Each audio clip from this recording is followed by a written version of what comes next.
সৃষ্টিকর্তা যা দিয়েছেন, যেটুকু দিয়েছেন সেটুকু নিয়েই আনন্দে থাকা উচিত।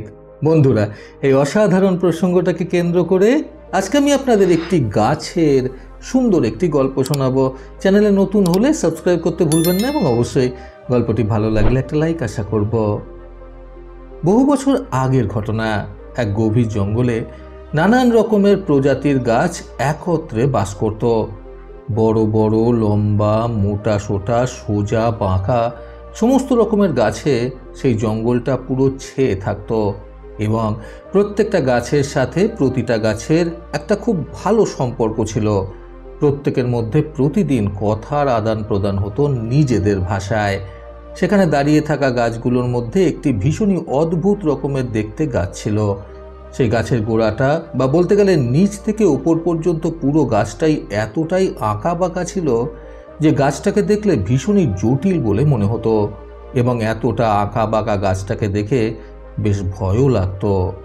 গাছটার প্রজাতিটা অজানা ছিল এবং গাছের পাতাগুলো বেশ অদ্ভুত প্রকৃতির ছিল। সেই অদ্ভুত দেখতে গাছটা বেশ অনেকগুলো সুন্দর দেখতে গাছের মধ্যেখানেই দাঁড়িয়ে থাকতো। সেই আঁকা বাঁকা প্রজাতির গাছটার সাথে আশেপাশের হাতে গোনা কয়েকটা গাছের ভালো সম্পর্ক ছিল। তা না হলে অন্যান্য সুন্দর দেখতে গাছেরা সেই আঁকা বাঁকা গাছটাকে ভীষণভাবে তুচ্ছ তাচ্ছিল্য করত তার এরকম অদ্ভুত আকার আকৃতির জন্য। তার চারিপাশ ঘিরে দাঁড়িয়ে থাকা অন্যান্য লম্বা লম্বা, সোজা, মোটা সোটা প্রকৃতির গাছগুলো সে আঁকা বাঁকা গাছটাকে ভীষণভাবে অপদস্থ করতে থাকত।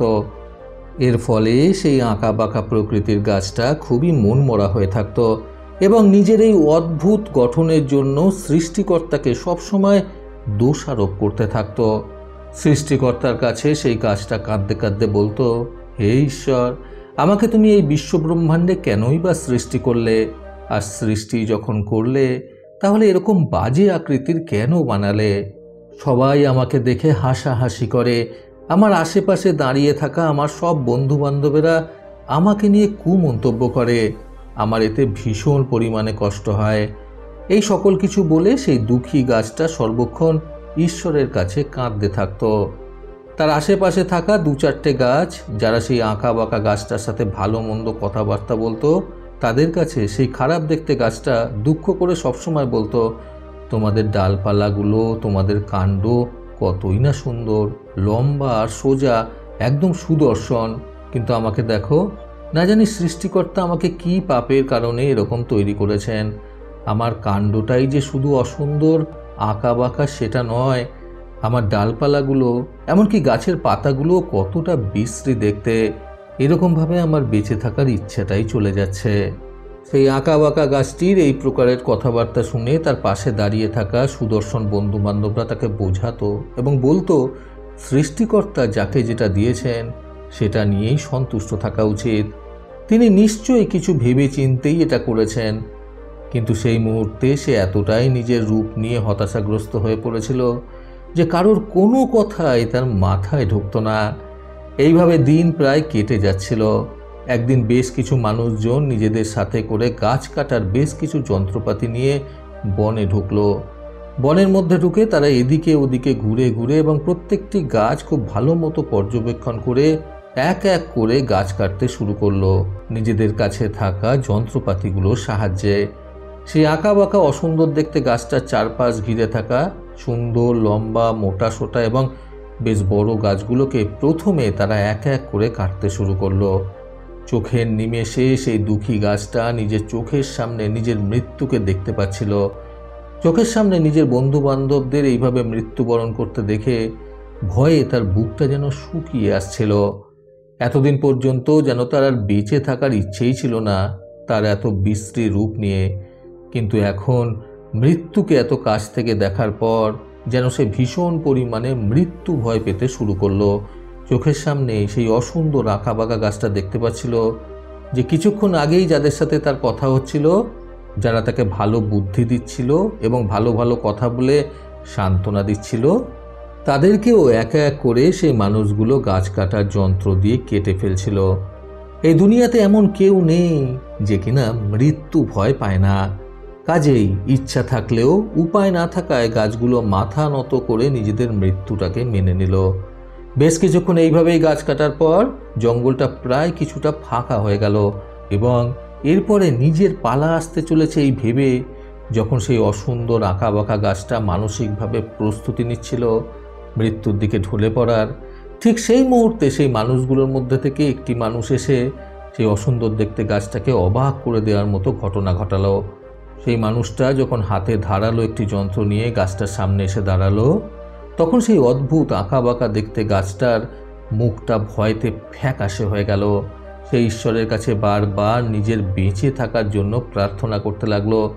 কিন্তু কিছুক্ষণের মধ্যেই সেই বিশ্রী দেখতে গাছটা দেখতে পেল সেই মানুষটা নিজের হাতে করে সেই ধারালো গাছ কাটার যন্ত্রটা নিয়ে এসে তার সামনে দাঁড়িয়ে নিচ থেকে উপর পর্যন্ত খুব ভালোভাবে তার দিকে তাকিয়ে পর্যবেক্ষণ করতে লাগলো। এবং তারপরেই আরও একজন মানুষ সেখানে এসে উপস্থিত হলো। তারপর সেও দাঁড়িয়ে গাছটাকে খুব ভালো মতো দেখতে লাগলো। বেশ কিছুক্ষণ তারা দুজনে সেখানে দাঁড়িয়ে থাকার পর সেই প্রথমে আগত মানুষটা দ্বিতীয় মানুষটাকে বলল, এই গাছটা ভারী অদ্ভুত দেখতে, কি বিশ্রী এর ডালপালাগুলো, এইরকম আঁকাবাঁকা গাছ এর আগে কখনো দেখিনি। পাশের জন তখন উত্তর দিল, হ্যাঁ তুই ঠিকই বলেছিস, গাছের পাতাগুলোও দেখে যেন কিরকম ভয় ভয় লাগছে, মনে হচ্ছে যেন ভূতের চুল। এই বলে তারা দুজনে সেখানে দাঁড়িয়ে থেকে কিছুক্ষণ হাসাহাসি করতে লাগলো। তারপর প্রথমজন বলল, ছাড়, বাদ দে, এই গাছের ডালপালা বা কাণ্ড কোনোটাই আমাদের কোনো কাজে লাগবে না, কাজেই এই গাছটাকে কাটার পিছনে সময় এবং শ্রম কোনোটাই নষ্ট করে লাভ নেই। তখন দ্বিতীয়জন প্রথমজনের কথায় সম্মতি জানিয়ে দুজনেই সেখান থেকে চলে আসলো এবং অন্য একটা গাছ কাটতে শুরু করলো। এরপর সেই অসুন্দর গাছটা অতি সহজেই বুঝতে পারল যে এই যাত্রায় ঈশ্বরের কৃপায় সে বেঁচে গেল। মৃত্যুর মুখে ঢলে পড়েও সে পুনরায় বেঁচে ফিরে আসতে সক্ষম হলো শুধুমাত্র নিজের এই বিশ্রী রূপের জন্য, যেটার জন্য এতদিন সে বেঁচে থাকার ইচ্ছাটাই হারিয়ে ফেলেছিল। কাজেই নিজের খারাপ রূপের জন্য এবং অন্যদের ভালো বা সুন্দর রূপ দেখে কখনোই হতাশাগ্রস্ত হয়ে পড়াটা যে মোটেই বুদ্ধিমানের কাজ নয়, সেটা সে আজকে খুব ভালো মতো বুঝে গেল। এরপর সে ঈশ্বরের কাছে ভীষণ রকমভাবে ধন্যবাদ জ্ঞাপন করতে লাগলো তাকে এই প্রকারের রূপ প্রদান করার জন্য, কারণ তার আশেপাশে দাঁড়িয়ে থাকা অত্যন্ত সুন্দর দেখতে গাছপালাগুলোকে নিমিষের মধ্যে সে শেষ হয়ে যেতে দেখল এবং ঈশ্বর প্রদত্ত এই অসুন্দর রূপের জন্যই সে আজকে বেঁচে ফিরল।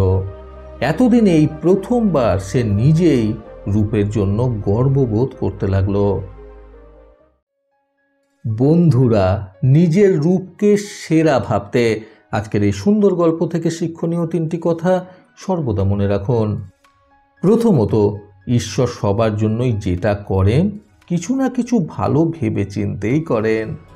দ্বিতীয়ত, সবসময় ঈশ্বরের কাছে নতুনত্ব কিছু চাওয়ার পরিবর্তে যেটুকু যা ঈশ্বর দিয়েছেন সেটুকুর জন্য ওনাকে ধন্যবাদ জানানো উচিত, তাহলেই জীবনটা আরও সুন্দর হয়ে উঠবে। তৃতীয়ত, কারোর ক্ষেত্রেই রূপ কখনোই দীর্ঘস্থায়ী হতে পারে না। রূপ, যৌবন, সৌন্দর্য, অর্থ এই সমস্ত কিছুই কিন্তু ক্ষণস্থায়ী। কাজেই কখনোই এই সকল বিষয় নিয়ে অহংকার করতে নেই, আবার হতাশাগ্রস্ত হয়ে পড়তে নেই। প্রতিবারের মতো আবারও বলবো, এই পৃথিবী তাদেরকেই সম্মান দেয় যারা ইউনিক কিছু করার ক্ষমতা রাখে। সকলে সুস্থ এবং সুন্দর জীবন কামনায় প্রকৃত জীবন থেকে আমি সন্তু চক্রবর্তী আবার আসবো আগামীকাল নতুন সুন্দর শিক্ষণীয় একটি ছোট গল্পের সাথে। ভালো শুনুন, ভালো থাকুন, ধন্যবাদ।